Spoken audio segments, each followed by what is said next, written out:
मनु अमरता की भावना को तिरस्कृत करते हुए सोचते हैं। अरि उपेक्षा भरी अमरते, री अतृप्ति निर्बाध विलास, द्विधा रहित अपलक नयनों की भूख भरी दर्शन की प्यास। वे कहते हैं, हे अमरता की भावना, अरि उपेक्षा भरी अमरते, कि हे अमरता की भावना, तू तो उपेक्षा के योग्य है, तू तिरस्कार के योग्य है। तेरे ही कारण भोग विलास के प्रति देवताओं में निरंतर अतृप्ति की भावना बनी रही। इसी कारण वे सदैव भोग विलास में निर्बाध गति से लीन रहे। कभी भी उनके मन में तृप्ति नहीं आई। सदैव अतृप्त हुए वो जीवन को अमर मानकर, भोग विलास को सत्य मानकर उसी के प्रति सजग रहे, उसी में रत बने रहे। द्विधा रहित अपलक नयनों की भूख भरी दर्शन की प्यास। तेरे ही कारण उनके मन में किसी प्रकार की दुविधा नहीं रही। वे बिना दुविधा के वासना युक्त दृष्टि से टकटकी लगाकर परस्पर देखा करते थे, परंतु फिर भी वासना की भूख जो थी उससे दर्शन की प्यास नहीं मिट पाई। अतः हे अमरता, तू तिरस्कार की योग्य है। बिछुड़े तेरे सब आलिंगन, पुलक स्पर्श का पता नहीं, मधुमय चुंबन कातरताएं आज न मुख को सता रही। हे भोग विलास, वे कह रहे, भोग विलास ही वह कारण है जिसके कारण देवांगनाएं और देव जो परस्पर आलिंगन किया करते थे, वे अब नहीं दिखाई दे रहे। जब प्रलय आ गई, जीवन जो नश्वर था, जो अमर नहीं था, वह नष्ट हो गया। उसका परिणाम हुआ कि वे सब आलिंगन आज नष्ट हो गए। वे सब अब कहाँ हैं कुछ पता नहीं। अरे पुलक स्पर्श का पता नहीं। वे पुलकित स्पर्श, वो जो परस्पर प्रेमावेश से पुलकित होकर आपस में एक दूसरे का स्पर्श किया करते थे, उन स्पर्शों का भी आज कुछ पता नहीं। इतना ही नहीं, अत्यंत अधीर होकर वे परस्पर जो चुंबन आदि किया करते थे, वे भी, उनकी अधीरता भी अब उनके मुख पर दिखाई नहीं दे रही।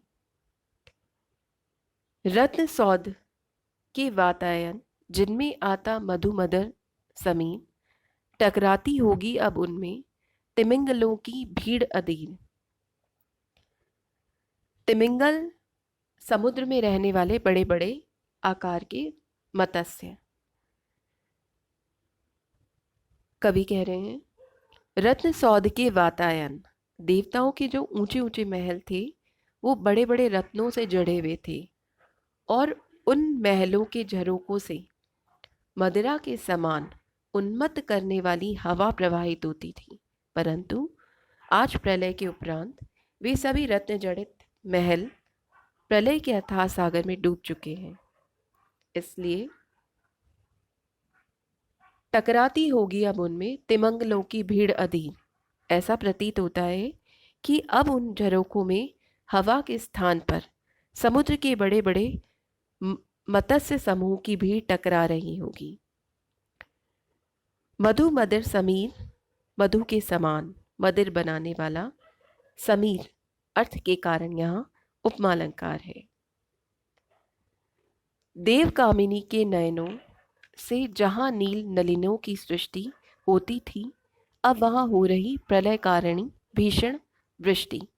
वे कह रहे हैं, देवांगनाओं के सुंदर नेत्रों के कारण वे जिधर देखा करती थी उधर ही नीले कमल के फूल खिल जाया करते थे। अर्थात उनके जो नयन थे, नेत्र थे, वो नीले कमलों को उत्पन्न करने वाले होने के कारण उनसे भी अधिक सुंदर थे, खूबसूरत थे। परंतु जहाँ देव कामिनियों के नयनों से नील कमल उत्पन्न हो जाया करते थे, उन स्थानों पर आज सर्वस्व विनाश करने वाली वर्षा हो रही है।